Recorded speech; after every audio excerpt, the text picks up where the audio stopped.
Hello, my friends. Today, we discuss about the bodyguard of Adolf Hitler, who is often cited with a high number of personal kills, specifically the figure of 227, most likely a reference to Otto Skorzeny. Although this number is largely exaggerated or mythologized, Skorzeny wasn't technically Hitler's personal bodyguard in the traditional sense, like members of the Leibstandard SS Adolf Hitler LSSAH or his close Verbegli Tickmann FBK. Instead, Skorzeny was an SS Obersturmbannführer lieutenant colonel in the Waffen-SS and a highly decorated Special Forces commander known for daring operations rather than frontline kill counts. Otto Skorzeny became famous for leading the 1943 Gran Sasso Raid, a dramatic mission that rescued the deposed Benito Mussolini from captivity in Italy. This earned him international fame and Hitler's personal admiration. He quickly rose in stature within the Nazi elite and became involved in covert operations across Europe. He later conducted sabotage missions, trained German commandos in unconventional warfare, and was involved in Operation Grief during the Battle of the Bulge, where his men wore Allied uniforms to spread confusion behind enemy lines and act that violated the laws of war. As for the claim that he killed 227 people, there is no historical evidence or verified source documenting such a specific number of personal kills. This figure is more likely derived from myth-making or post-war exaggerations, perhaps even Cold War propaganda. After the war, Skorzeny was tried at the Dachau trials, but was acquitted. Despite being considered a dangerous Nazi operator, he escaped from an internment camp and eventually fled to Spain, where he lived comfortably under the protection of Franco's regime. He is also alleged to have worked with former Nazis in building post-war escape networks Ratlins, and later even offered services to Israel's Mossad in a surprising twist.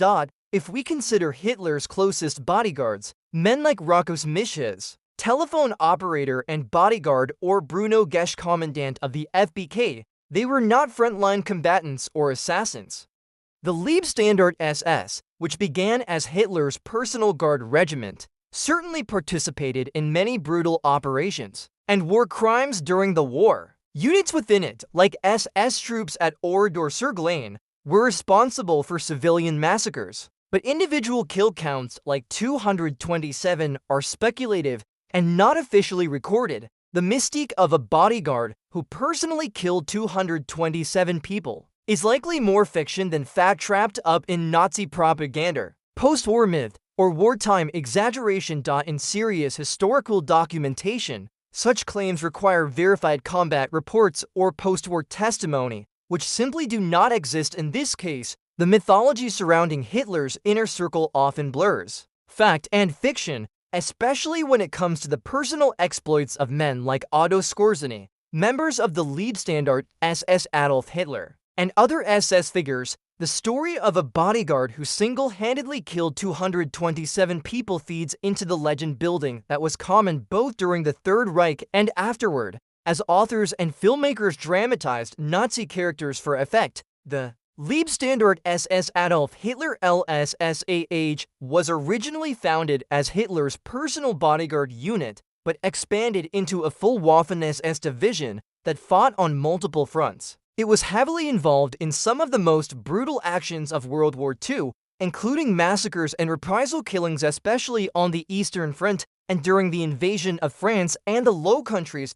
In such units, individual officers and soldiers may have been responsible for a high number of kills, both combat and non-combat, but records were often destroyed or hidden, and wartime propaganda inflated these numbers to portray Nazi soldiers as ruthless warriors. Among Hitler's Verbegli Tickmann FBK, his close personal protection unit members like Bruno Gesch, Franz Schuttel, and Rockus Misch were more focused on Hitler's physical safety than on combat.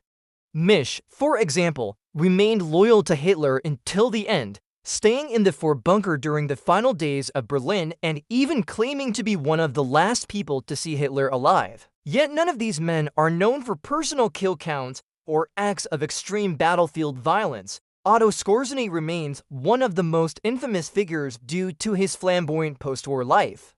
After escaping from U.S. custody in 1948, he made his way to Francois, Spain, and became a symbol of the Nazi underground. He reportedly became involved in organizing Odessa, a secret network to help SS officers flee Europe.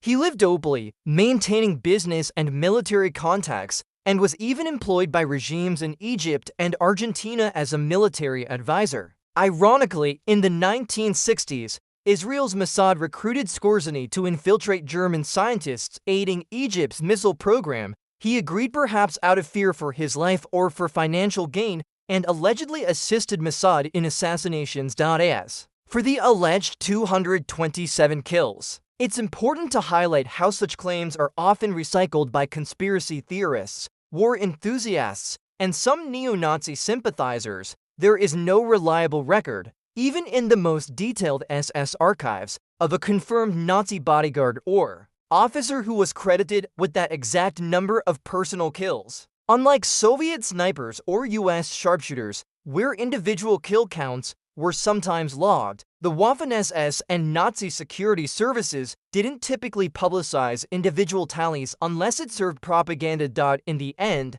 this claim serves more as a reflection of how certain Nazi figures were turned into larger-than-life anti-heroes or villains by post-war sensationalism. Otto Skorzeny fits the mold perfectly, not because he was a blood-soaked killer with the ledger of bodies, but because his daring missions, escape, and mysterious life after the war made him a symbol of Nazi resilience in exile. However, his actual brutality, war crimes, and ties to fascist regimes should not be glamorized or exaggerated in ways that make him appear like a dark action hero. The truth of his legacy is far more disturbing than any fictionalized body count could convey.